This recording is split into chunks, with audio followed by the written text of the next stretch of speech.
بسم الله الرحمن الرحيم. الحمد لله رب العالمين، وصلاته وسلامه على إمام المتقين وخاتم النبيين وآله وصحبه أجمعين والتابعين لهم بإحسان إلى يوم الدين. أما بعد. شعبہ دعوت و تبلیغ جماعت المسلمین مسئلہ کی طرف سے یہ پہلا آن لائن علمی و تربیتی دورہ ہے جس کا یہ تیسرا درس ہے۔ حافظ ابن رجب رحمہ اللہ اپنی کتاب الفرق بین النصیحۃ والتعیر کے اندر فرماتے ہیں کہ یہ بات جان لینی چاہیے کہ کسی بھی انسان کا تذکرہ ایسی بات سے کرنا جسے وہ ناپسند کرتا ہے اس وقت حرام ہوگا جب کہ تذکرہ کرنے والے کا مقصد اس کے عیب کا اظہار کرنا یا اس کی خامیاں گنانا ہے۔ البتہ اگر برائی کرنے میں کوئی شرعی مصلحت ہے اور یہ مصلحت عام مسلمانوں کے لیے ہو یا چند مسلمانوں کے لیے، اور برائی کرنے والے کا مقصد اس مصلحت کا حصول ہو، تو ایسی صورت میں یہ حرام نہیں ہوگا بلکہ مستحب ہوگا۔ تو یہ دو قاعدے حافظ ابن رجب رحمہ اللہ نے اپنی اس کتاب کے شروع میں ذکر کیے ہیں، جن کی تفصیل اور جن کی تشریح پچھلے درس کے اندر گزر چکی۔ اس کے بعد فرماتے ہیں وَقَدْ قَرَّرَ عُلَمَاءُ الْحَدِيثِ هَذَا فِي كُتُبِهِمْ فِي الْجَرْحِ وَالتَّعْدِيلِ، اسی بات کو علماء حدیث نے اپنی جرح و تعدیل کی کتابوں میں ثابت کیا ہے۔ وَذَكَرُوا الْفَرْقَ بَيْنَ جَرْحِ الرُّوَاةِ وَبَيْنَ الْغِيبَةِ وَرَدُّوا عَلَى مَنْ سَوَّى بَيْنَهُمَا مِنَ الْمُتَعَبِّدِينَ وَغَيْرِهِمْ مِمَّنْ لَا يَتَّسِعُ عِلْمُهُ۔ فرماتے ہیں کہ علماء جرح و تعدیل نے راویوں کی جرح اور غیبت کے درمیان فرق کو بیان کیا، اور عبادت گزار اور اہل تصوف میں سے وہ لوگ جو غیبت اور راویوں کی جرح میں فرق نہ کر پائے اپنی کم علمی کی وجہ سے، حافظ ابن رجب رحمہ اللہ فرماتے ہیں کہ علماء حدیث نے ان کے اوپر رد بھی کیا ہے۔ یہاں پر تیسرا قاعدہ حافظ ابن رجب رحمہ اللہ ذکر کر رہے ہیں، اور وہ قاعدہ یہ ہے کہ راویوں کی جرح میں اور غیبت میں فرق ہے۔ غیبت جائز نہیں ہے، البتہ راویوں کی جرح کرنا یہ مصلحت ہے، بسا اوقات ضروری ہوتا ہے، اور دین کی حفاظت کے لیے یہ انتہائی ضروری ہے۔ اہل تصوف میں سے کچھ لوگوں نے غیبت میں اور راویوں کی جرح میں، راویوں کی تجریح میں فرق نہیں کیا۔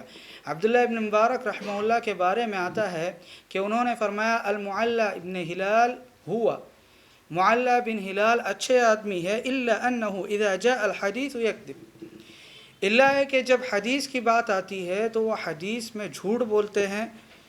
تو بعض اہل تصوف میں سے کسی ایک نے کہا کہ یا ابا عبد الرحمن تغتاب، اے ابو عبد الرحمن، اے عبداللہ بن مبارک رحمہ اللہ، تم غیبت کر رہے ہو؟ تو عبداللہ بن مبارک رحمہ اللہ نے فرمایا کہ خاموش رہو، اگر ہم وضاحت نہیں کریں گے تو حق اور باطل کی تمیز کیسے ہوگی؟ ضروری ہے کہ جو شخص حدیث کے اندر اپنی طرف سے کوئی چیز ایڈ کرتا ہے یا حدیثیں گڑھتا ہے تو اس کو ایکسپوز کیا جائے۔ اگر علماء جرح و تعدیل نے اس زمانے کے اندر ان کو ایکسپوز نہ کیا ہوتا تو آج صحیح اور ضعیف اور موضوع حدیثیں سب مل جل کر رہ جاتی، اور ان کے درمیان تمیز کرنا بہت ہی مشکل ہوتا۔ امام خطیب بغدادی رحمہ اللہ نے الکفایہ فی اصول علم الروایہ کے اندر امام عبداللہ ابن امام احمد ابن حنبل رحمہ اللہ سے روایت کیا ہے، وہ کہتے ہیں کہ ابو تراب النخشبی میرے والد کے پاس آئے، اور میرے والد یعنی امام احمد بن حنبل رحمہ اللہ کہہ رہے تھے فلان ضعیف فلان ثقہ، فلا شخص ضعیف ہے، فلا شخص ثقہ ہے۔ تو ابو تراب نخشبی نے کہا کہ یا شیخ لا تغتب العلماء، امام احمد بن حنبل رحمہ اللہ سے ابو تراب نخشبی نے کہا کہ یا شیخ، اے شیخ، تم علماء کی غیبت کیوں کر رہے ہو؟ علماء کی غیبت نہ کرو۔ تو امام احمد بن حنبل رحمہ اللہ نے ان کی طرف دیکھا اور فرمایا کہ ویحک ھذا نصیحہ ولیس ھذا غیبہ، کہا کہ یہ نصیحت ہے، دین کے ساتھ خیر خواہی ہے، حدیثوں کے ساتھ خیر خواہی ہے، یہ غیبت نہیں ہے۔ خلاصہ کلام یہ ہے کہ علماء جرح و تعدیل نے راویوں کی تجریح اور غیبت کے درمیان فرق کو واضح کیا ہے اور ان لوگوں پر رد کیا ہے اہل تصوف میں سے جو لوگ اپنی کم علمی کی وجہ سے راویوں کی جرح اور غیبت میں فرق نہیں کر پائے۔ اس کے بعد حافظ ابن رجب رحمہ اللہ فرماتے ہیں کہ ولا فرق بین الطعن فی روات الفاظ الحدیث ولا التمییز بین من تقبل روایته منهم ومن لا تقبل وبين تبیین خطأ من اخطأ في فهم معاني الكتاب والسنة وتأول شيئا منها على غير تأويله وتمسك بما لا يتمسك به ليحذر من الاقتداء به فيما أخطأ فيه وقد أجمع العلماء على جواز ذلك أيضا۔ فرماتے ہیں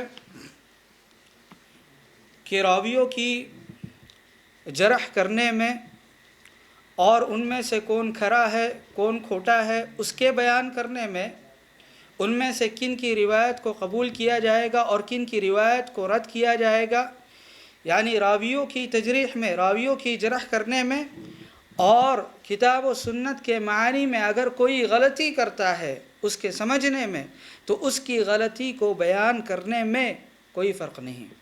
اسی طرح اگر کوئی کتاب و سنت کی تعویل کرتا ہے، جان بوجھ کر غلط اس کی تفسیر کرتا ہے، تو اس کی اس غلطی کو بیان کرنے میں اور راویوں پر جرح کرنے میں کوئی فرق نہیں۔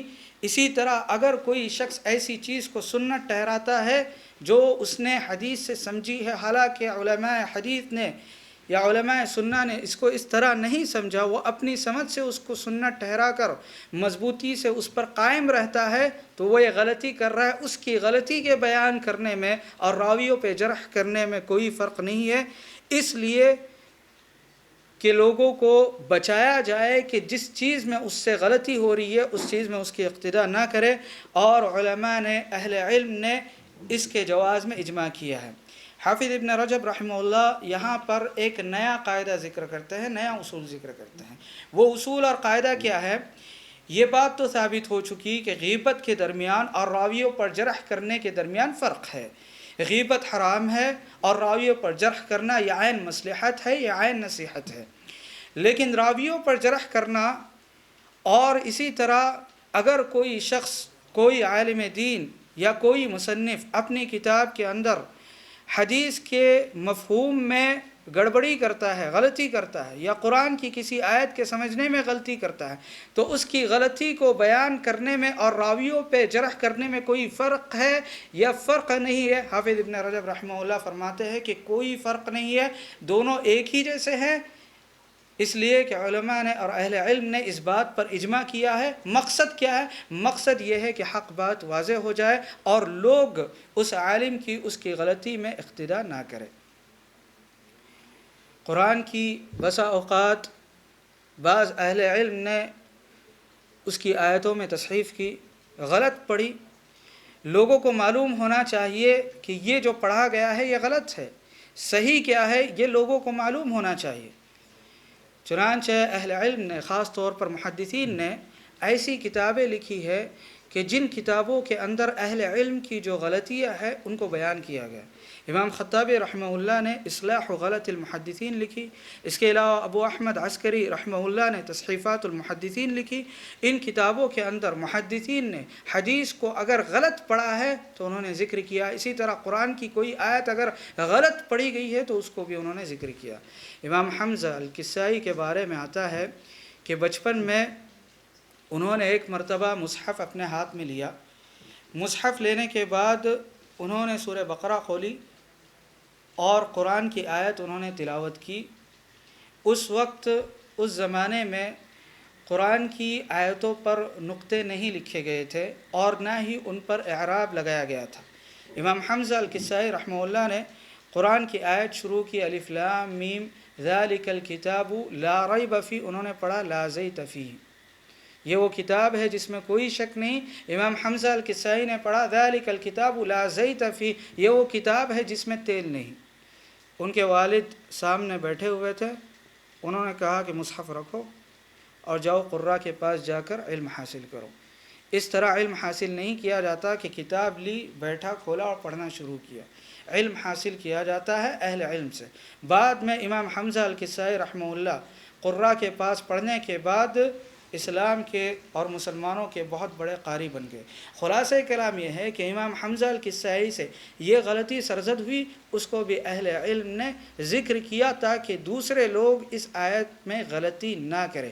اسی طرح حدیثوں کے سمجھنے میں اہل علم سے غلطی ہوتی ہے، بسا اوقات شرح حدیث سے بھی غلطی ہوتی ہے، ان کی غلطیوں کو بعد میں آنے والے اہل علم واضح کرتے ہیں۔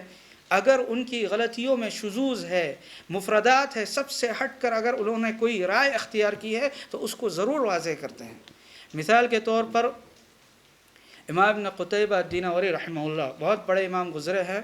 اللہ کے نبی علیہ الصلاۃ والسلام کی حدیث جس کے اندر اللہ کے نبی علیہ الصلاۃ والسلام نے فرمایا کہ چاند دیکھ کر روزہ رکھو اور چاند دیکھ کر افطار کرو، اور اللہ کے نبی علیہ الصلاۃ والسلام نے بتلایا کہ مہینہ 29 دن کا ہوتا ہے یا بسا اوقات 30 دن کا ہوتا ہے۔ اس حدیث میں اللہ کے نبی علیہ الصلاۃ والسلام نے فرمایا کہ فَإِنْ غُمَّ عَلَيْكُمْ فَاقْدُرُوا لَهُ، اگر بدلی آ جائے 29ویں دن تو کیا کرو؟ اندازہ لگاؤ، حساب لگاؤ۔ اب حساب لگاؤ اس کا کیا مطلب ہے، کیا مفہوم ہے؟ امام ابن قتیبہ دینوری رحمہ اللہ نے فرمایا کہ حساب لگاؤ اس کا مطلب ہے بحساب اہل الفلک، موسم وبھاگ والے جو اندازہ لگاتے ہیں، جو اٹکلے لگاتے ہیں، جو حساب لگاتے ہیں، وہ مفہوم مراد ہیں۔ بعد میں اہل علم آئے، امام سرخستی رحمہ اللہ آئے، اور انہوں نے ان کے اوپر رد کیا، رد کرتے ہوئے کہا کہ حدیث کو اس طرح نہیں بیان کیا جاتا، حدیث کی شرح حدیث سے کی جاتی ہے۔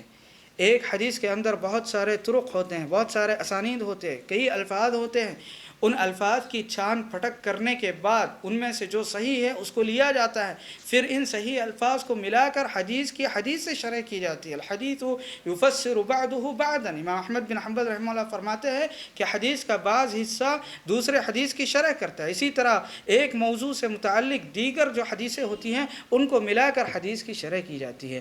یہ طریقہ ہے اہل علم کا، اپنی سمجھ سے حدیث کی شرح نہیں کی جاتی ہے، اپنے دماغ سے حدیث کی شرح نہیں کی جاتی ہے۔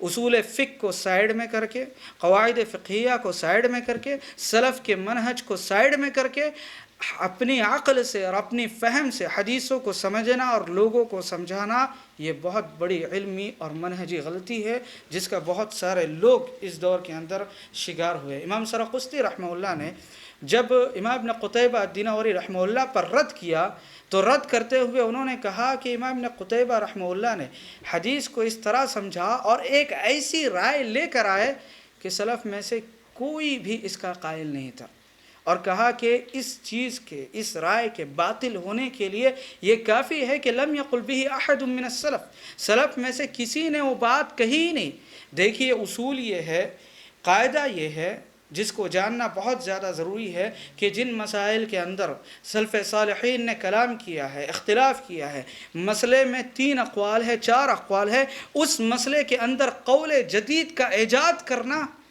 یہ درست نہیں ہے، یہ منہجی غلطی ہے۔ آج اگر دیکھا جائے تو وہ مسائل جو گزر چکے ہیں، سلف صالحین نے ان میں اختلاف کیا، جن میں اختلاف کیا ہے 3 اقوال ہے، تینوں میں سے ایک قول حق ہے، یہ ہو ہی نہیں سکتا کہ حق بات ان سے رہ گئی اور 1400 سال کے بعد ہمارا وجود ہوا اور ہم نے مسئلے کے اندر ایک نیا قول لے کر آیا، پھر اس کے لیے تعصب بھی کرنے لگے۔ ایک نیا قول مسئلے کے اندر لا کر اس کے لیے تعصب کرنا یہ انتہائی غلط حرکت ہے۔ بعض فارغین مدارس جب مدرسے سے فارغ ہوتے ہیں تو اپنے آپ کو امام ابن تیمیہ، امام ابن قیم رحمہ اللہ سے کم نہیں سمجھتے۔ جب اس طرح کے شذوذات اور اس طرح کے مفترضات ان کے ہوتے ہیں اور ان کو بڑے علماء یا کبار اہل علم تنبیہ کرتے ہیں تو کہتے ہیں کہ ہم رجال ونحن رجال، وہ بھی عالم ہیں، ہم بھی عالم ہیں۔ میرے بھائیوں، انتہائی غلط طریقہ ہے، انتہائی غلط طریقہ۔ حدیث کی شروحات موجود ہے، حدیث کی شرح کس طرح کی ہے اہل علم نے، کسی بھی حدیث کی شرح کرنے سے پہلے یا شرح لکھنے سے پہلے شراح حدیث کی طرف رجوع کیا جائے، فقہاء کی طرف رجوع کیا جائے کہ انہوں نے کس طرح حدیثوں کو سمجھا ہے، اصول و ضوابط کی روشنی میں، قواعد فقہیہ اور اصول فقہ کی روشنی میں حدیثوں کو سمجھا جائے، حدیثوں کو اس طرح سمجھنے کے بعد پھر تفسیر کی جائے۔ اپنی طرف سے حدیثوں کو نہیں سمجھا جاتا۔ امام مالک رحمہ اللہ فرماتے ہیں بِأَيِّ عَقْلٍ يُوزَنُ الْكِتَابُ وَالسُّنَّةُ، کہ کس عقل سے کتاب و سنت کو پرکھا جائے. فلاں کی عقل معیار ہے، اس کی عقل معیار ہے، یا اس کی عقل معیار ہے. اہل علم نے قواعد کیوں بنائے؟ اگرچہ مذہبی قواعد ہو، قواعد فقہیہ یا اصول فقہ، یہ انتہائی اہم ہے حدیثوں کو سمجھنے کے لیے اور قرآن کی آیتوں کو سمجھنے کے لیے. ان کے بغیر ہم قرآن کی آیتوں کو نہیں سمجھ سکتے اور اللہ کے نبی علیہ الصلوۃ والسلام کی حدیثوں کو نہیں سمجھ سکتے. خلاصہ کلام یہ ہے، میں یہ کہہ رہا تھا کہ اگر کسی شخص سے حدیث کے سمجھنے میں غلطی ہو جاتی ہے اور سلف صالحین کے منہج کو ٹھکرا کر وہ اپنی طرف سے کوئی نیا قول ایجاد کرتا ہے تو اس کی غلطی کو واضح کیا جائے گا.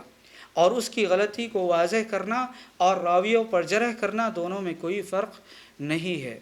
دیکھیے، ایک مسئلہ اور ایک اصول تو یہاں پر ذکر کیا گیا کہ جن مسائل کے اندر سلف صالحین نے کلام کیا ہے، اگر اختلاف کیا ہے تو حق جو ہے انہی 3 یا 4 قول میں سے ایک قول ہوگا. قول جدید کے ایجاد کی کوئی حاجت اور کوئی ضرورت نہیں. وہیں پر ایک مسئلہ آپ یہ بھی جان لیں کہ جو نئے مسائل ہوتے ہیں، نوازل ہوتے ہیں، مستجدات ہوتے ہیں، جہاں پر سلف صالحین کی نظر سے یہ مسئلہ نہیں گزرا، یہ مسئلہ آج کی دور کی پیداوار ہے، تو ایسی صورت میں کیا کیا جائے گا؟ ظاہر سی بات ہے کہ ہمارے پاس نہ تو اقوال ہے، نہ تو سلف کا اختلاف موجود ہے، نہ اسباب خلاف موجود ہے، نہ دلیلیں موجود ہے. ایسی صورت میں بھی قاعدہ ہے، اصول ہے. سلف کا منہج اور سلف کا طریقہ کار یہ ہے کہ جب بھی کوئی نیا مسئلہ آ جائے تو اس مسئلے میں استنباط اور استدلال کا وہی طریقہ ہوگا جو سلف صالحین کا طریقہ ہے. آپ کوئی رائے رکھتے ہوں، لیکن آپ کے رائے رکھنے کا طریقہ آپ نے کس طرح حدیث سے اس کو سمجھا ہے، کس طرح حدیث سے اس کو نکالا ہے یا قرآن کی آیت سے نکالا ہے، آپ کا استدلال اصولوں کی روشنی میں ہونا چاہیے، آپ کا استنباط اصول اور ضوابط کی روشنی میں ہونا چاہیے. اپنی عقل کو دخل دینا اور اپنی فہم سے سمجھنے کی کوشش کرنا، یہ میرے بھائیوں اہل سنت کا منہج نہیں ہے.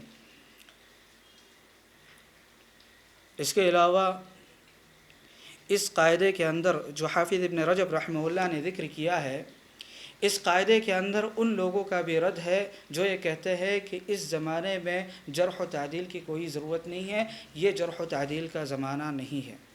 میرے بھائیوں، اگر کوئی شخص غلطی کرتا ہے اپنی کتاب میں یا اپنی لٹریچر میں یا اپنے آرٹیکل میں یا اپنے بیان میں یا اپنے درس میں یا اپنے محاضرے میں یا اپنے خطبے میں، اور غلطی انتہائی قبیح ہے، کوئی الگ راہ، سب سے الگ راہ اختیار کرتا ہے، تو اس کی غلطی پر تنبیہ کرنا یہی دین کے ساتھ خیر خواہی ہے، یہی عام لوگوں کے ساتھ خیر خواہی ہے، اور اس میں اور راویوں کی جرح میں کوئی فرق نہیں. خلاصہ کلام یہ ہے کہ جرح و تعدیل آج کے زمانے میں بھی موجود ہے، البتہ روایت کے باب میں اس کا وجود نہیں ہے.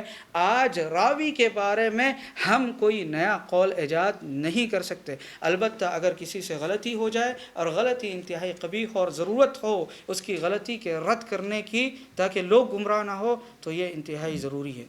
امام ابن رجب رحمہ اللہ فرماتے ہیں: وَلِهَذَا نَجِدُ فِي كُتُبِهِمُ الْمُصَنَّفَةِ فِي أَنْوَاعِ الْعُلُومِ الشَّرْعِيَّةِ مِنَ التَّفْسِيرِ وَشُرُوحِ الْحَدِيثِ وَالْفِقْهِ وَاخْتِلَافِ الْعُلَمَاءِ وَغَيْرِ ذَلِكَ مُمْتَلِئَةً مِنَ الْمُنَاظَرَاتِ وَرَدِّ أَقْوَالِ مَنْ تَضَاعَفَ أَقْوَالُهُ مِنْ أَئِمَّةِ السَّلَفِ وَالْخَلَفِ مِنَ الصَّحَابَةِ وَالتَّابِعِينَ وَمَنْ بَعْدَهُمْ.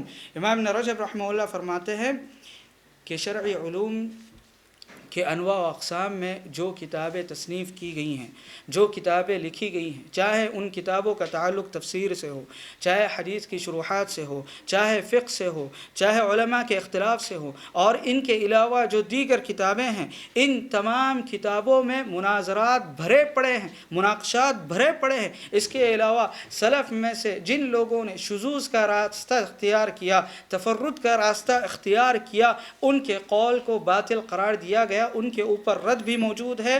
چاہے صحابہ میں سے اگر کوئی کسی نے الگ راستہ اختیار کیا، کسی مسئلے میں الگ موقف اختیار کیا، تو ان پر بھی رد موجود ہے. تابعین میں سے اگر کسی نے الگ راستہ یا الگ موقف اختیار کیا کسی مسئلے میں، تو ان پر بھی رد موجود ہے. فرماتے ہیں: وَلَمْ يَتْرُكْ ذَلِكَ أَحَدٌ مِّنْ أَهْلِ الْعِلْمِ، کہ اس طریقہ کار کو اور اس منہج کو اہل علم میں سے کسی نے ترک نہیں کیا.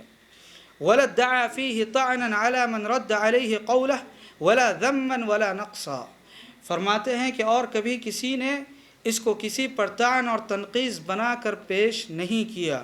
اللهم إلا أن يكون المصنف ممن يفحش في الكلام ويسيء الأدب في العبارة فينكر عليه فحاشته وإساءته دون أصل رده ومخالفته إقامة للحجج الشرعية والأدلة المعتبرة. فرماتے ہیں اللہ ہے کہ اگر کوئی عالم دین، اگر کوئی مصنف کسی کی غلطی کو واضح کرتے ہوئے ادب کا خیال نہ رکھے، سخت سے سخت زبان کا استعمال کرے، تو ایسی صورت میں نکیر کی جائے گی اس کی سختی پر، نکیر کی جائے گی اس کے اساءت ادب پر.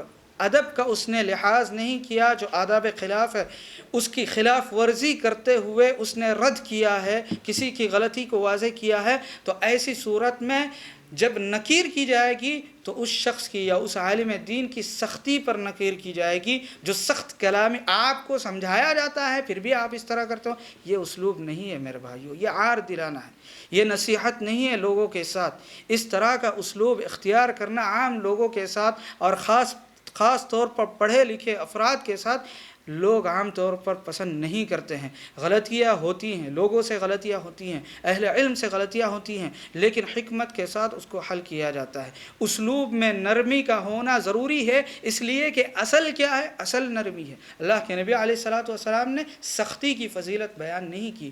سختی کی ضرورت بعض مقامات پر ہوتی ہے، لیکن اصل کیا ہے؟ اصل نرمی ہے.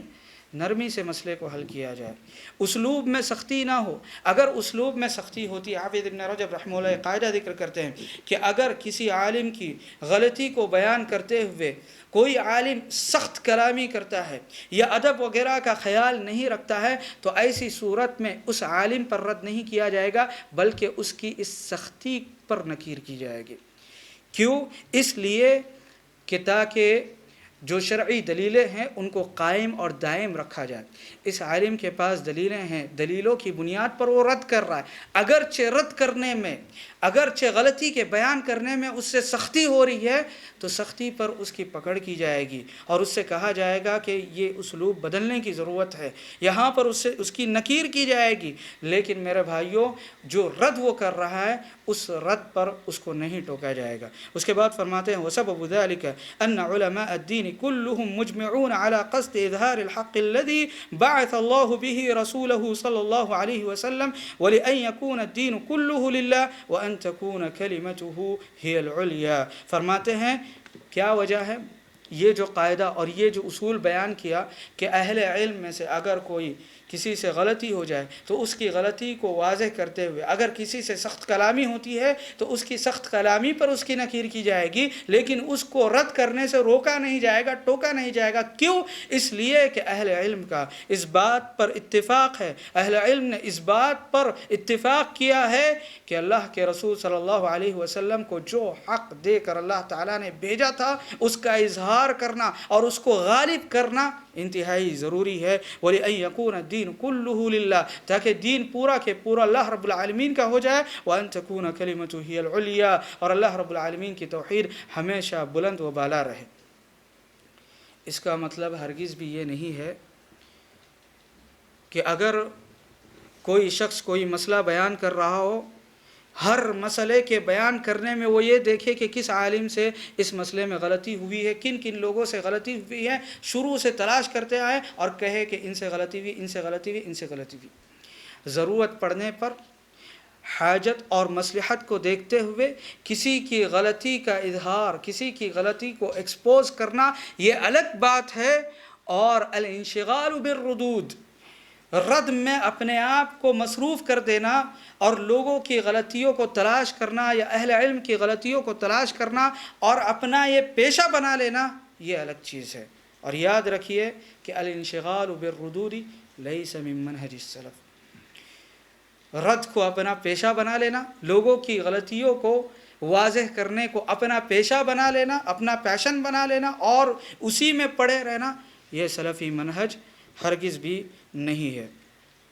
اس کے بعد حافظ ابن رجب رحمہ اللہ فرماتے ہیں کہ وَكُلُّهُمْ مُعْتَرِفُونَ بِأَنَّ الْإِحَاطَةَ بِالْعِلْمِ كُلِّهِ مِنْ غَيْرِ شُذُوذِ شَيْءٍ مِّنْهُ لَيْسَ هُوَ مَرْتَبَةُ أَحَدٍ مِّنْهُ. ایک نیا قاعدہ اور نیا اصول ذکر کرتے ہیں. کہتے ہیں کہ اہل علم ہمیشہ سے اس بات کا اعتراف کرتے آئے ہیں کہ سارا علم اس کا احاطہ کر لینا بغیر کسی چیز کے چھوٹے ہوئے یہ کسی کے بس کی بات ہرگز بھی نہیں ہے. فرماتے ہیں وَلَا ادَّعَاهُ أَحَدٌ مِّنَ الْمُتَقَدِّمِينَ وَلَا مِنَ الْمُتَأَخِّرِينَ. کہتے ہیں کہ متقدمین میں سے بھی، قدیم اہل علم میں سے بھی کسی نے اس قسم کا دعویٰ نہیں کیا اور نہ متأخرین میں سے کسی نے اس کا دعویٰ کیا ہے. فلهذا كان أئمة السلف المجمع على علمهم وفضلهم يقبلون الحق ممن أورده عليهم وإن كان صغيرا. فرماتے ہیں کہ یہی وجہ ہے کہ وہ اہل علم، سلف صالحین میں سے وہ اہل علم جن کے علم اور جن کے فضل پر امت کا اتفاق ہو چکا ہے، وہ حق بات کو قبول کرتے ہیں جہاں کہیں سے بھی آئے، اگرچہ غلطی کے واضح کرنے والا چھوٹا ہی کیوں نہ ہو، وہ اپنی غلطی سے رجوع کرتے ہیں. ایک نیا اصول اور نیا قاعدہ اہل علم حافظ ابن رجب رحمہ اللہ ذکر کرتے ہیں کہ اگر غلطی کو بیان کرنے والا، غلطی کو واضح کرنے والا چھوٹا ہی کیوں نہ ہو، اہل علم کا یہ طریقہ کار ہے کہ اگر وہ غلطی پر ہے تو اپنی غلطی سے رجوع کرتے ہیں. اس سلسلے میں امام ابن الانباری رحمہ اللہ کا واقعہ کافی مشہور ہے، جس کو امام دارقطنی رحمہ اللہ نے روایت کیا ہے. امام خطیب بغدادی رحمہ اللہ نے تاریخ بغداد میں لکھا ہے کہ امام دارقطنی رحمہ اللہ فرماتے ہیں کہ ایک مرتبہ میں ابن الانباری رحمہ اللہ جو نحو کے عالم تھے اور ادیب تھے، عربک لٹریچر کے بہت بڑے عالم تھے اور اس کے ساتھ ساتھ محدث بھی تھے. کہتے ہیں امام دارقطنی رحمہ اللہ میں چھوٹا تھا اور میں امام ابن الانباری رحمہ اللہ کی مجلس میں جمعہ کے دن حاضر ہوا. امام ابن الانباری رحمہ اللہ کا طریقہ کار یہ تھا کہ ان کے پاس اصل موجود تھی، یعنی ان کی کتاب جو حدیث کی کتاب تھی وہ موجود تھی، لیکن اس کے باوجود وہ حدیثیں یاد کر کے آتے تھے اور حدیثیں یاد کرنے کے بعد وہ لوگوں کے سامنے بیٹھ کر، طلبۃ العلم کے سامنے بیٹھ کر حدیثیں سنایا کرتے تھے، ان کو املا کروایا کرتے تھے. محدثین کے یہاں بہت ساری مجلسیں ہوتی تھی، ان میں سے ایک مجلس الاملا بھی ہے کہ جو حدیثیں ان کی ہیں، ان کی سند سے ہے، اس کو وہ کتابوں میں بیان کرتے ہیں، کتابوں میں لکھتے ہیں. کتابوں میں لکھنے کے بعد پھر وہ کتاب سے یا اپنے حفظ سے لوگوں کو املا کرواتے ہیں. تو امام ابن الانباری رحمہ اللہ ایک مرتبہ کسی حدیث کا املا کروا رہے تھے اور امام دارقطنی رحمہ اللہ مجلس میں موجود تھے.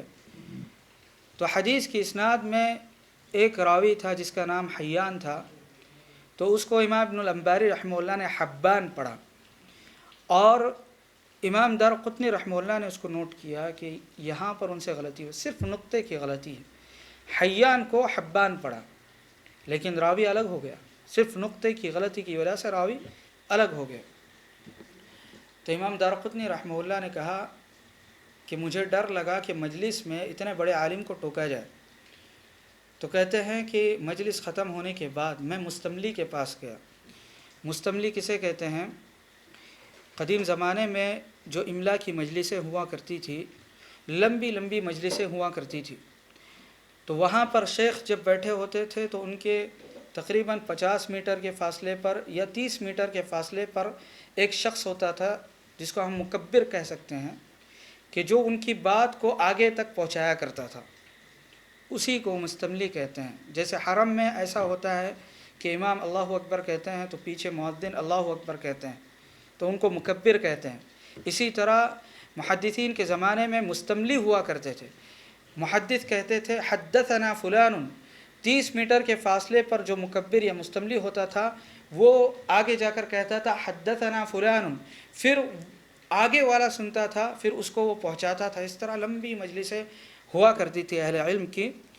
کہتے ہیں امام دارقطنی رحمہ اللہ کہ میں مستملی کے پاس گیا درس ختم ہونے کے بعد، اور میں نے اس سے ذکر کیا کہ امام ابن الانباری رحمہ اللہ نے حبان کو حیان پڑھا ہے یا حیان کو حبان پڑھا ہے. تو مستملی نے ابن الانباری رحمہ اللہ سے ذکر کیا کہ ایک نوجوان آیا تھا اور اس نے اس طرح کہا ہے۔ امام ابن الانباری رحمہ اللہ نے فوراً اپنی کتاب کی طرف رجوع کیا اور دیکھا کہ جو نوجوان نے بات کہی ہے امام دارقطنی رحمہ اللہ نے، وہی بات صحیح ہے۔ دوسری مجلس میں کہتے ہیں کہ امام دارقطنی رحمہ اللہ فرماتے ہیں کہ دوسری جمعہ کو میں پھر مجلس میں حاضر ہوا تو امام ابن الانباری رحمہ اللہ نے فرمایا کہ پچھلی مرتبہ ہم نے آپ کو املا کروایا تھا تو حاضرین میں سے ایک نوجوان نے ہم کو اس بات پر تنبیہ کی کہ حبان کو ہم نے حیان یا حیان کو حبان پڑھا ہے، ہم اس کا شکریہ ادا کرتے ہیں، اور جو غلطی ہوئی ہے آپ اس کو نوٹ کر لیں اور اس کو اپنی کتاب میں یا اپنے نسخے میں اس کو صحیح کر لیں۔ میرے بھائیوں، یہ طریقہ ہے اہل علم کا۔ اگر غلطی ہوتی ہے تو وہ اپنی غلطی سے رجوع کرتے ہیں، اگر غلطی کے بیان کرنے والا چھوٹا ہی کیوں نہ ہو وہ اپنی غلطی سے رجوع کرتے ہیں، اس لیے کہ ان کو پتہ ہے کہ یہ دین ہے، یہ دین ہے، یہ خیر خواہی کا نام ہے، یہ ہماری جاگیر نہیں ہے۔ ہم نے اس کو یاد کیا ہے کس کے لیے، کس لیے ہم محنت کر رہے ہیں، کس لیے ہم اتنی عبادت کر رہے ہیں۔ میرے بھائیو، اگر دل کے اعمال صحیح نہیں ہے، اعمال القلوب صحیح نہیں ہے تو اس ٹوپی کا کیا فائدہ، اس داڑھی کا کیا فائدہ۔ امام مقبل ابن ہادی الوادعی کے سلسلے میں ہمارے مشائخ ذکر کرتے ہیں کہ ایک مرتبہ امام مقبل ابن ہادی الوادعی رحمہ اللہ نے اہل بدعت میں سے کسی بدعتی پر کلام کیا اور اس کی کتاب میں جو مسئلہ تھا انتہائی بیکار انہوں نے اس کو ذکر کیا تھا، تو اس بدعتی پر سختی سے رد کیا اور رد کرتے ہوئے ان سے یہ جملہ نکلا کہ ایسے شخص کو تو جلا دینا چاہیے اور اس کی کتاب کو بھی جلا دینا چاہیے۔ ایک چھوٹا بچہ کھڑا ہوا درس میں اور اس نے کہا کہ یا شیخ، لا يعذب بالنار الا رب النار، یہ کس طرح آپ بات کہہ رہے ہو؟ آگ سے جلانے کا حق صرف اللہ رب العالمین کو ہے، جیسا کہ عبداللہ ابن عباس رضی اللہ عنہ کی حدیث۔ فوراً امام مقبل ابن ہادی الوادعی نے مجلس ہی میں کہا کہ انا اتراجع عن هذا القول، کہ میری زبان سے یہ بات نکل گئی، میں فوراً اپنی اس بات سے رجوع کرتا ہوں۔ تو میرے بھائیوں، سلف صالحین کا منہج کیا ہے، سلف صالحین کا طریقہ کار کیا ہے، اس کو حافظ ابن رجب رحمہ اللہ نے ذکر کیا۔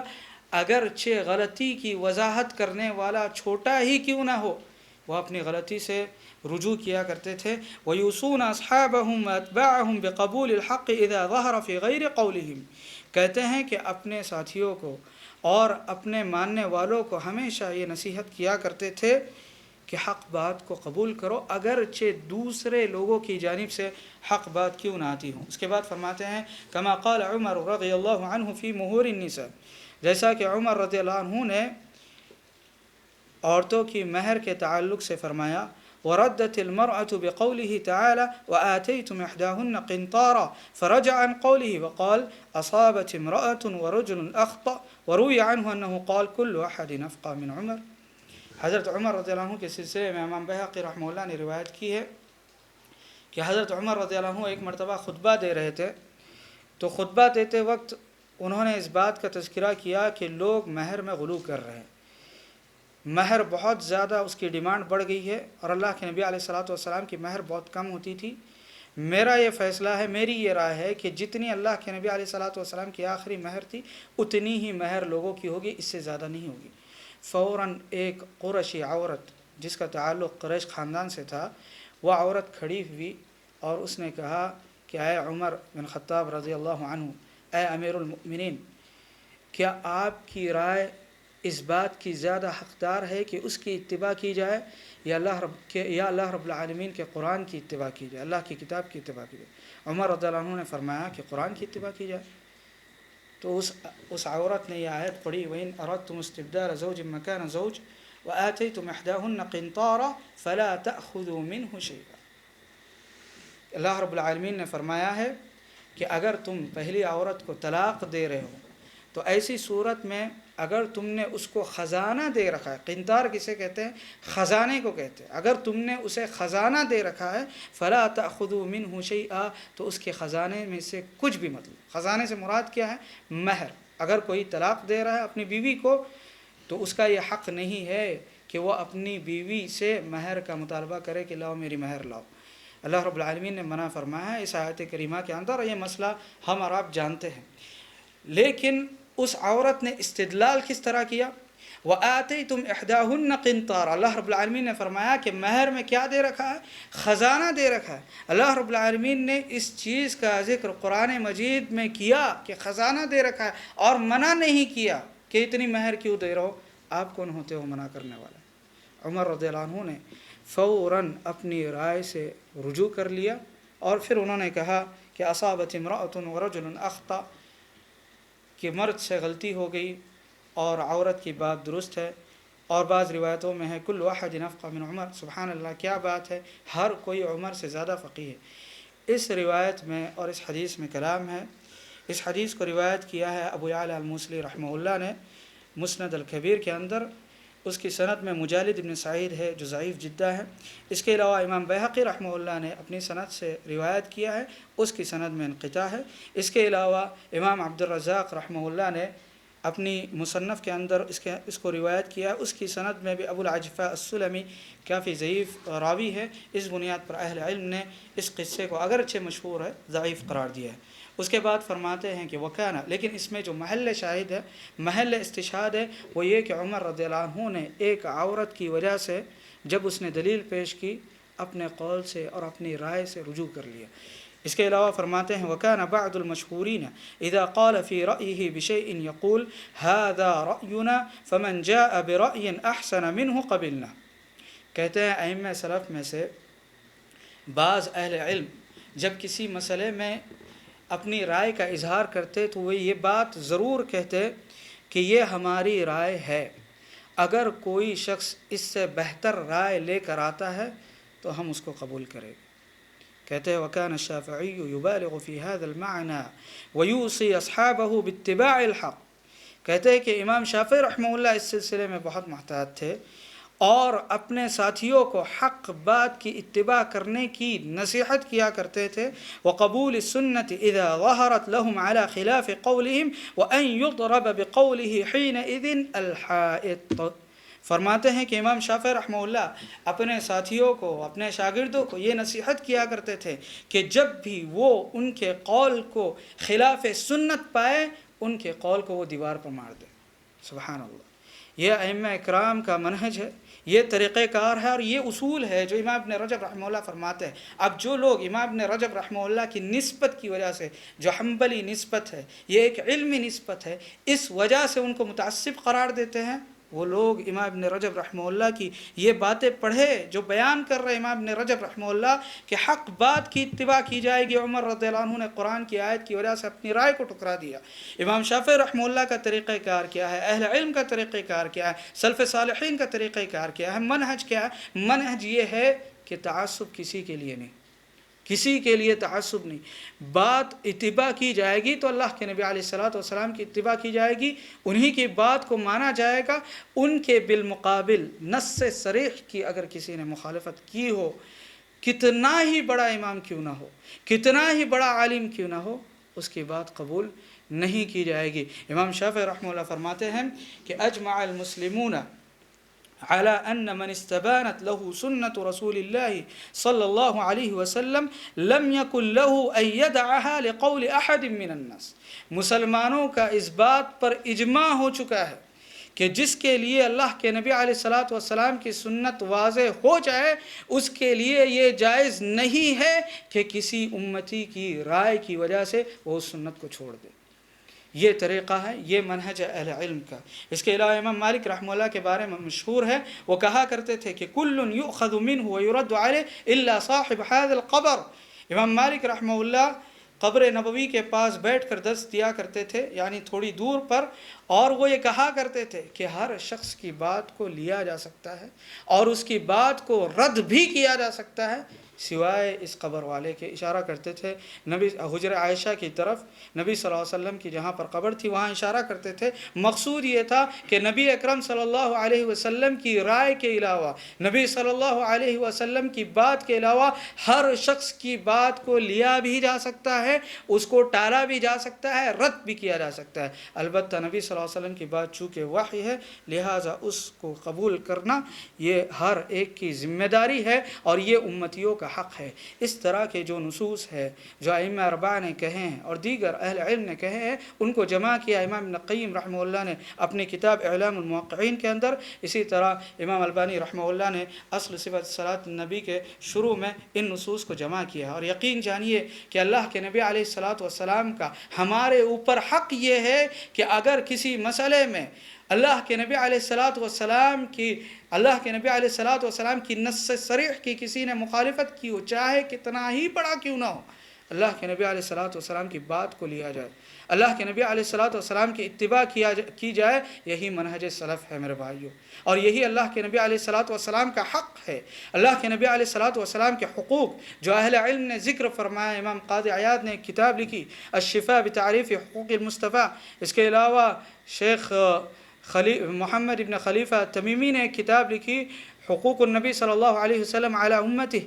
ان کتابوں کے اندر نبی اکرم صلی اللہ علیہ وسلم کے کیا حقوق ہے علماء کرام پر، عام مسلمانوں پر، ان کو ذکر کیا۔ ان میں سے پہلا حق یہ ہے کہ نبی کریم صلی اللہ علیہ وسلم پر ایمان لایا جائے، جو باتیں انہوں نے بتلائی ہیں ان کی تصدیق کی جائے، اور دوسرا سب سے بڑا حق یہ ہے کہ ان کی اتباع کی جائے۔ قل ان کنتم تحبون اللہ فاتبعونی یحببکم اللہ ویغفر لکم ذنوبکم۔ اگر یہ دعویٰ ہے کہ آپ نبی اکرم صلی اللہ علیہ وسلم سے محبت کرتے ہو تو نبی اکرم صلی اللہ علیہ وسلم کے جو حقوق بیان کیے گئے ہیں امت کے اوپر، ان حقوق کا ادا کرنا بہت ہی زیادہ ضروری ہے، اور ان میں سے ایک حق یہ ہے کہ نبی اکرم صلی اللہ علیہ وسلم کی اتباع کیا جائے۔ امام شافعی رحمہ اللہ کے بارے میں مشہور ہے کہ وہ یہ بھی کہتے تھے اذا صح الحدیث فهو مذهبی، جب حدیث صحیح ہو جائے تو وہی میرا مذہب ہے۔ یہ نہیں کہتے اذا تواتر الحدیث، حدیث اگر متواتر ہو تبھی قبول کی جائے گی۔ حدیث اگر صحیح ہے اور وہ منسوخ نہیں ہے تو اس صورت میں وہ حدیث پر عمل کیا کرتے تھے، جیسا کہ امام تقی الدین السبکی رحمہ اللہ نے ایک رسالہ لکھا، ایک کتاب لکھی جس کا موضوع ہے، جس کا عنوان ہے، جس کا نام ہے معنی قول الامام المطلبی اذا صح الحدیث فهو مذہبی۔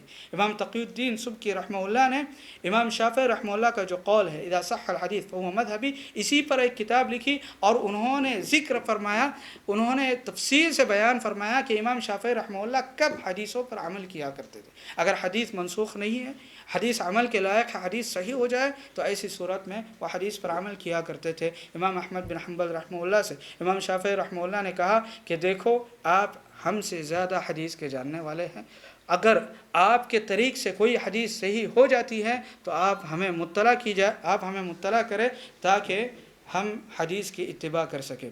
امام ابن خزیمہ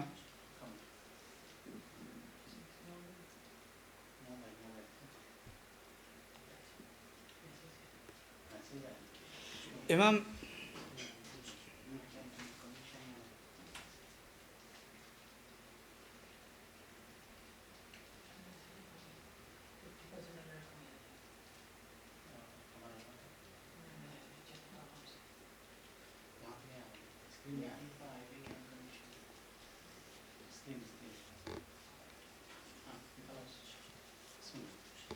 امام شافعی رحمہ اللہ کا منہج، امام شافعی رحمہ اللہ کا طریقہ کار، امام ابن خزیمہ رحمہ اللہ سے پوچھا گیا، اور اس بات کو امام تقی الدین السبکی نے جو کتاب ابھی جس کے بارے میں کہا گیا اس میں انہوں نے نقل کیا ہے کہ امام ابن خزیمہ رحمہ اللہ سے پوچھا گیا کہ کیا آپ کوئی ایسی حدیث جانتے ہو فقہ احکام میں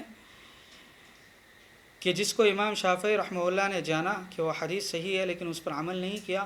تو امام ابن خزیمہ رحمہ اللہ فرماتے ہیں کہ نہیں، جو بھی حدیث صحیح ہوتی ہے، منسوخ نہیں ہوتی ہے، عمل کے لائق ہوتی ہے، امام شافعی رحمہ اللہ اس پر عمل کرتے ہیں، اور کسی کی رائے کی وجہ سے کبھی انہوں نے حدیث کو نہیں ٹکرایا۔ اس کے علاوہ امام شافعی رحمہ اللہ اپنی کتابوں کے بارے میں یہ کہا کرتے تھے وَكَانَ يَقُولُ فِي كُتُبِهِ لَا بُدَّ أَن يُوجَدَ فِيهَا مَا يُخَالِفُ الْكِتَابَ وَالسُّنَّةِ لأن الله تعالى يقول ولو كان من عند غير الله لوجدوا فيه اختلافا كثيرا۔ امام شافعی رحمہ اللہ اپنی کتابوں کے بارے میں اپنے شاگردوں سے اور اپنے ساتھیوں سے یہ کہا کرتے تھے کہ دیکھو ان کتابوں کے اندر کتاب و سنت کے خلاف آپ بات ضرور پاؤ گے، میری یہ کتابیں ہیں، ان کتابوں کے اندر کتاب و سنت کے خلاف آپ بات ضرور پاؤ گے، اس لیے کہ اللہ رب العالمین کا فرمان ہے افلا یتدبرون القرآن، کیا یہ لوگ قرآن میں غور و فکر نہیں کرتے؟ ولو کان من عند غیر اللہ لوجدوا فیہ اختلافا کثیرا، اگر یہ اللہ کے علاوہ کسی اور کی جانب سے ہوتا تو اس کے اندر بہت زیادہ تناقض ہوتا۔ لہذا صرف اور صرف اللہ کی کتاب مکمل ہے، اللہ کی کتاب میں کوئی تناقض نہیں، اللہ کی کتاب میں کوئی تعارض نہیں۔ اللہ کے علاوہ جن لوگوں کی کتابیں ہیں، امام شافعی رحمہ اللہ کی کتابیں ہوں، امام ابو حنیفہ رحمہ اللہ کی الفقہ الاکبر یا الفقہ الابسط ہو، یا امام احمد بن حنبل رحمہ اللہ کی کتابیں ہو، امام مالک رحمہ اللہ کی مدونہ یا کہ موطا ہو، ساری کتابوں کے اندر نقص موجود ہے، ساری کتابوں کے اندر کچھ نہ کچھ گڑبڑی یا کچھ نہ کچھ غلطیاں اور کچھ نہ کچھ خامیاں ضرور ہے۔ مکمل ہے تو صرف اور صرف اللہ رب العالمین کی کتاب، اس لیے کہ اللہ رب العالمین کا فرمان ہے کہ اگر قرآن اللہ کے علاوہ کسی اور کی جانب سے ہوتا، کتنا ہی بڑا مصنف کیوں نہ ہو، کتنا ہی بڑا ادیب کیوں نہ ہو، اس کے اندر تناقض ضرور ہوتا، اس کے اندر غلطیاں ضرور ہوتی۔ لہذا امام شافعی رحمہ اللہ اپنے شاگردوں کو اور اپنے ساتھیوں کو یہ نصیحت کیا کرتے تھے اور کہتے تھے کہ متنبہ رہنا، دھیان دینا، اس میں ایسی باتیں ہو سکتی ہے جو کتاب و سنت کے خلاف ہو۔ اس کے بعد فرماتے ہیں وَأَبْلَغُ مِنْ هَذَا أَنَّهُ قَالَ مَا نَاظَرَنِي أَحَدٌ فَبَالَيْتُ أَظَهَرَتِ الْحُجَّةُ عَلَى لِسَانِهِ أَوْ عَلَى لِسَانِي۔ امام شافعی رحمہ اللہ فرماتے ہیں کہ جب بھی مجھ سے کس نے مناظرہ کیا تو میں نے اس بات کی پرواہ نہیں کی کہ حق میری زبان سے ظاہر ہو جائے یا کسی اور کی زبان سے، میرے مخالف سے، میرے مناظر سے جو مجھ سے مناظرہ کر رہا ہے اس سے حق ظاہر ہو جائے یا مجھ سے ظاہر ہو جائے، اس کی میں نے پرواہ بالکل بھی نہیں کی۔ وَهَذَا يَدُلُّ عَلَىٰ أَنَّهُ لَمْ يَكُنْ لَهُ قَصْدٌ إِلَّا فِي ظُهُورِ الْحَقِّ وَلَوْ كَانَ عَلَىٰ لِسَانِ غَيْرِهِ مِمَّنْ يُنَاظِرُهُ أَوْ يُخَالِفُهُ۔ فرماتے ہیں کہ یہ چیز اس بات پر دلالت کرتی ہیں کہ امام شافعی رحمہ اللہ کا مقصد کیا تھا۔ امام شافعی رحمہ اللہ کا مقصد صرف اور صرف یہ تھا کہ حق بات کا اظہار ہو جائے، حق بات غالب آ جائے اور حق کا ظہور ہو جائے، اگرچہ یہ میرے مخالف کی زبان سے ہی کیوں نہ ہو۔ آج جو مناظرات ہوتے ہیں ان میں کوشش کیا کی جاتی ہے؟ ان میں کوشش جیتنے کی جاتی ہے کہ ہم مناظرہ جیتیں، حتیٰ کہ اگر گروپ کے اندر ڈیبیٹ ہوتی ہے تو اس میں بھی کوشش کیا کی جاتی؟ کوشش یہی کی جاتی ہے کہ میں جیت جاؤں۔ اسی لیے اہل علم نے ہمیشہ مجھے بھی اور بہت سارے لوگوں کو یہ نصیحت کی ہے کہ اس طرح کے جو اوپن ڈیبیٹ ہوتے ہیں ان میں کبھی حصہ مت لیجیے، اس لیے کہ اس میں انا کا مسئلہ اور ناک کا مسئلہ بن جاتا ہے، اور بہت سارے لوگ اس میں طرح طرح کی غلطیاں کرتے ہیں، بسا اوقات جھوٹ بولتے ہیں، بسا اوقات الزام تراشیاں کرتے ہیں۔ اور آج تو سوشل میڈیا پر اتنا زیادہ کچرا ہو چکا ہے کہ طلبۃ العلم بھی لوگوں کو جو اہل بدعت گالیاں دیتے تھے ان کا جواب دینے لگ گئے ہیں۔ میرے بھائیوں، جو آداب الخلاف ہے اور مناظرے کے جو اصول ہے، جدل کے جو اصول ہے، ان کو مد نظر رکھتے ہوئے آپ ڈیبیٹ کر سکتے ہو، لیکن جو زبان استعمال کی جا رہی ہے، جو لینگویج استعمال کی جا رہی ہے، یہ میرے بھائیوں ادب کے بالکل خلاف ہے اور اس میں پڑھنے کی کوئی ضرورت نہیں ہے۔ اس کے بعد امام ابن رجب رحمہ اللہ فرماتے ہیں کہ ومن كانت هذه حاله فإنه لا يكره أن يرد عليه قوله ويتبين له مخالفته للسنة لا في حياته ولا في مماته۔ فرماتے ہیں کہ جس شخص کا حال یہ ہو، جس شخص کے پاس اتنا زیادہ تواضع ہو، تو وہ کبھی بھی اس بات کو پسند نہیں کرے گا، کبھی بھی اس بات کو ناپسند نہیں کرے گا کہ اس کی بات کو یا اس کی رائے کو رد کر دی جائے۔ اگر اس کی رائے رد کر دی گئی تو وہ غصہ نہیں ہوگا، وہ اس چیز کو ناپسند نہیں کرے گا، اور اگر اس نے سنت کی مخالفت کی ہے، چاہے اپنی زندگی میں یا ان کی وفات کے بعد اگر ان کی مخالفت کو واضح کیا جائے تو وہ اس چیز کو بالکل بھی ناپسند نہیں کرے گے۔ اس کے بعد فرماتے ہیں کہ هذا هو الظن بغيره من أئمة الإسلام الذابين عنه القائمين بنصره من السلف والخلف ولم يكونوا يكرهون مخالفة من خالفهم أيضا بدليل عرض له ولو لم يكن ذلك الدليل قويا عندهم بحيث يتمسكون به ويتركون دليلهم له۔ فرماتے ہیں کہ یہ جو حسن ظن ہم نے امام شافعی رحمہ اللہ کے ساتھ رکھا ہے، بلکہ ان کی یہ باتیں ذکر فرمائی ہے، اسی طریقے کا حسن ظن ہم اسلام میں جو ائمہ گزرے ہیں، جو سلف صالحین گزرے ہیں، جو اسلام کی جانب سے دفاع کرتے ہیں، سلف میں سے ہو یا خلف میں سے ہو، متقدمین میں سے ہو یا متاخرین میں سے ہو، جنہوں نے ہمیشہ یہ کوشش کی کہ اسلام کا بول بالا ہو، حق کا بول بالا ہو، ہم ان کے ساتھ یہی حسن ظن رکھتے ہیں۔ وَلَمْ يَكُونُوا يَكْرَهُونَ مُخَالَفَةَ مَنْ خَالَفَهُمْ أَيْضًا بِدَلِيلٍ عَرَضَ لَهُ۔ ایک نیا قاعدہ اور نیا اصول پھر ذکر کرتے ہیں، کہتے ہیں کہ سلف صالحین ناپسند نہیں کرتے تھے کہ کوئی ان کی مخالفت کرے دلیل کی بنیاد پر جو اس کے پاس موجود ہو۔ ان کے پاس بھی دلیل موجود ہے، وہ اپنی دلیل کو زیادہ قوی مانتے ہیں، مخالف کے پاس بھی دلیل موجود ہے، وہ بھی اپنی دلیل پیش کر رہا ہے، لیکن اگر وہ اپنی دلیل پیش کر رہا ہے، اپنی حجت پیش کر رہا ہے اور اس کو ثابت کرنے کی کوشش کر رہا ہے، تو سلف صالحین اس کا رد ضرور کرتے ہیں اور کہتے ہیں کہ ہماری دلیل زیادہ قوی ہے، لیکن اس کو ناپسند نہیں کرتے، اس سے بغض نہیں رکھتے، اس سے عداوت نہیں رکھتے، غصہ نہیں کرتے۔ یہ اصول انتہائی اہم اصول ہے جس کو سمجھنے کی ضرورت ہے۔ اس کے بعد فرماتے ہیں وَلَوْ لَمْ يَكُنْ ذَلِكَ الدَّلِيلُ قَوِيًّا عِنْدَهُمْ بِحَيْثُ يَتَمَسَّكُونَ بِهِ وَيَتْرُكُونَ دَلِيلَهُمْ لَهُ۔ حالانکہ مخالف کے پاس جو دلیل ہے ان کے نزدیک وہ قوی نہیں ہے، ضعیف دلیل ہے، اس کے باوجود وہ مخالف کو ناپسند نہیں کرتے، اس سے بغض نہیں رکھتے، اس لیے کہ اس نے مخالفت کی ہے کس بنیاد پر؟ دلیل کی بنیاد پر۔ اگرچہ دلیل میں ضعف ہو، دلیل میں اتنا پاور نہ ہو، اتنی طاقت نہ ہو، ان کی دلیل میں زیادہ پاور ہے، زیادہ طاقت ہے، لیکن وہ اس کو ناپسند نہیں کرتے۔ کیوں؟ اس لیے کہ مخالفت اس نے کس وجہ سے کی ہے؟ مخالفت اس نے اپنی ناک کا مسئلہ نہیں بنایا ہے، بلکہ دلیل کی وجہ سے اس نے مخالفت کی ہے۔ لہذا ایسی صورت میں سلف صالحین ایسے شخص کو ناپسند نہیں کرتے تھے، لیکن اپنی دلیل کو وہ چھوڑتے بھی نہیں تھے، اس لیے کہ ان کی دلیل زیادہ قوی ہوتی تھی۔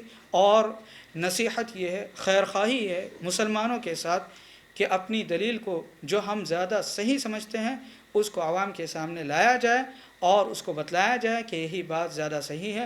البتہ اگر ہم سے مخالفت کرنے والے کی کوئی دلیل موجود ہے اور دلیل کی بنیاد پر وہ اپنے قول کو ثابت کرنے کی کوشش کر رہا ہے، اس کی بات کو رد آپ کر سکتے ہو، لیکن اس کو برا بھلا کہنا اور اس سے بغض رکھنا، اس سے حسد کرنا، اس سے جلن کرنا، یہ اہل علم کا طریقہ کار ہرگز بھی نہیں رہا ہے۔ کہتے ہیں وَلِهَذَا كَانَ الْإِمَامُ أَحْمَدُ رحمه الله تعالى يذكر إسحاق بن راهوية ويمدحه ويثني عليه ويقول وإن كان يخالف في أشياء فإن الناس لم يزل بعضهم يخالف بعض أو كما قال۔ کہتے ہیں یہی وجہ ہے کہ امام احمد بن حنبل رحمہ اللہ کے پاس اسحاق بن راہویہ رحمہ اللہ، اس طرح محدثین پڑھتے اسحاق بن راہویہ اور فقہا پڑھتے اسحاق بن راہوے، جو محدثین جو ضبط لگا جس طرح پڑھتے ہیں زیادہ صحیح ہے، زیادہ قوی ہے۔ اسحاق بن راہویہ رحمہ اللہ کا جب وہ ذکر کرتے تھے تو ان کی تعریف کرتے تھے، ان کے مقام کو وہ پہچانتے تھے۔ ان کی وفات ہوئی ہے 238 ہجری میں اور امام احمد بن حنبل رحمہ اللہ کی وفات ہوئی ہے 241 ہجری میں، اور یہ دونوں ساتھی ہیں، 3 سال کا گیپ ہے، دونوں ساتھی ہیں۔ لیکن امام اسحاق بن راہویہ نے کئی مسائل میں امام احمد بن حنبل رحمہ اللہ کی مخالفت کی ہے، اس لیے کہ انہوں نے اہل کوفہ کے اصول کو اخذ کیا تھا جو عبداللہ بن مسعود رضی اللہ عنہ کے طریقے سے آئے ہوئے تھے۔ اس بنیاد پر امام احمد بن حنبل رحمہ اللہ سے کئی مسائل میں انہوں نے مخالفت کی ہے، اور اس کو جمع کیا ہے اسحاق الکوسج نے، اور بعض معاصرین نے اس کو مسائل الامام احمد و اسحاق ابن راہویہ کے اندر جمع کیا ہے، تقریباً 9 مجلد کے اندر، 9 والیوم کے اندر۔ اور اس میں جب انہوں نے حصر کیا مسائل کو تو دیکھا کہ تقریباً 30% مسائل میں اسحاق بن راہویہ رحمہ اللہ نے امام احمد بن حنبل رحمہ اللہ کی مخالفت کی ہے۔ دونوں ساتھ میں رہا کرتے تھے لیکن ایک دوسرے کی تعریف کرتے ہیں۔ 30% سے زیادہ مسائل میں امام اسحاق بن راہویہ رحمہ اللہ نے امام احمد بن حنبل رحمہ اللہ کی مخالفت کی، لیکن اس کے باوجود امام احمد بن حنبل رحمہ اللہ ان کی تعریف کیا کرتے تھے، اور کیا کہتے؟ کہتے وَإِن كَانَ يُخَالِفُ فِي أَشْيَاءٍ فإن الناس لم يزل بعضهم يخالف بعض. اگرچہ کئی مسائل میں وہ ہم سے الگ ہے، ہم سے مخالفت وہ کرتے ہیں، لیکن لوگ تو قدیم زمانے سے ایک دوسرے کی مخالفت کرتے آئے ہیں. اس کا مطلب یہ نہیں ہے کہ دین کے مسائل میں آپس میں اختلاف ہو تو یہ اختلاف دشمنی تک چلے جائے، حسد تک چلے جائے، بغض تک چلے جائے. یہ میرے بھائیو اہل علم کا طریقہ کار نہیں ہے، اور سلف صالحین میں ایسا کچھ بھی نہیں تھا. کہتے ہیں وَكَانَ كَثِيرًا يُعْرَضُ عَلَيْهِ كَلَامُ إِسْحَاقَ وَغَيْرِهِ مِنَ الْأَئِمَّةِ وَمَأْخَذِهِمْ فِي أَقْوَالِهِمْ فَلَا يُوَافِقُهُمْ فِي قَوْلِهِمْ وَلَا يُنْكِرُ عَلَيْهِمْ أَقْوَالَهُمْ وَلَا اسْتِدْلَالَهُمْ وَإِن لَّمْ يَكُنْ هُوَ مُوَافِقًا عَلَى ذَلِكَ كُلِّهِ. کہتے ہیں کہ عام طور پر امام احمد بن حنبل رحمہ اللہ کے اوپر امام اسحاق بن راہویہ رحمہ اللہ کے جو مسائل ہیں جن میں انہوں نے کلام کیا ہے، اپنی رائے کا اظہار کیا ہے، وہ پیش کیے جاتے تھے، اور ان کی جو دلیلیں ہیں وہ بھی پیش کیے جاتے تھے. کہتے ہیں فلا یوافقہم فی قولی، لیکن امام احمد بن حنبل رحمہ اللہ ان کی رائے کو نہیں لیتے تھے، اس کی مطابقت یا موافقت نہیں کرتے تھے. ولا ينکر علیہم اقوالہم ولا استدلالہم وان لم یکن هو موافقا علی ذلک کلہ. کہتے ہیں کہ رائے کو تو نہیں لیتے تھے، لیکن اس کے باوجود وہ ان کے اقوال پر ان کی نکیر نہیں کرتے تھے کہ بھائی اس طرح کیوں کیا تم نے، اور ان کے استدلال پر جو طریقہ استدلال ہے اس پر بھی نکیر نہیں کرتے، اگرچہ ان کی موافقت نہیں کرتے تھے. مسائل بہت سارے ہیں، تقریباً 9 مجلد کے اندر جمع کیا گیا ہے، جن میں اسحاق بن راہویہ اور امام احمد بن حنبل رحمہ اللہ کا آپس میں اختلاف ہے. 30% مسائل میں اختلاف ہے، لیکن امام احمد بن حنبل رحمہ اللہ ان کو برا بھلا نہیں کہتے تھے اور ان کی اس بات پر نکیر نہیں کرتے تھے. کتنا منٹ باقی ہے؟ یہاں پر ایک اہم مسئلہ مسائل اجتہادیہ اور مسائل خلافیہ کے تعلق سے میں ذکر کرنا چاہتا تھا، لیکن انشاءاللہ آئندہ کے درس میں اس کو ذکر کیا جائے گا، اس لیے کہ اس مسئلے کو سمجھنے کی ضرورت ہے کہ وہ مسائل جن کے اندر نص موجود نہیں ہے ان کو مسائل اجتہادیہ کہتے ہیں، اور وہ مسائل جن کے اندر نص موجود ہے لیکن اس کے باوجود اختلاف ہوا ہے ان کو مسائل اختلافیہ کہتے ہیں، اختلافی مسائل کہتے ہیں. مسائل اجتہادیہ میں اگر کسی نے آپ سے اختلاف کیا ہے، آپ کی رائے الگ ہے، کسی اور کی رائے الگ ہے، لیکن نص موجود نہیں ہے. نص کہتے ہیں کتاب و سنت سے کوئی صریح اور صحیح دلیل اس کے اندر موجود نہیں ہے، تو اس کو مسائل اجتہادیہ کہتے ہیں. انشاءاللہ کل کے درس میں اس کو اور زیادہ واضح کرنے کی کوشش کی جائے گی. آج جو اصول اور جو قواعد امام ابن رجب رحمہ اللہ نے بیان کیے ہیں ان قواعد کو اور ان اصولوں کو آپ نظر میں رکھیے، اس لیے کہ یہ بہت ہی اہم اصول ہے. اللہ رب العالمین سے دعا ہے کہ اللہ رب العالمین ہمیں انہیں سمجھنے کی توفیق عطا فرمائے، اور سمجھنے کے بعد جو سب سے اہم اور سب سے مشکل کام ہے اس پر عمل کرنے کی توفیق عطا فرمائے. آمین. وصلی اللہ تعالی علی نبینا محمد وعلی آلہ وصحبہ وسلم.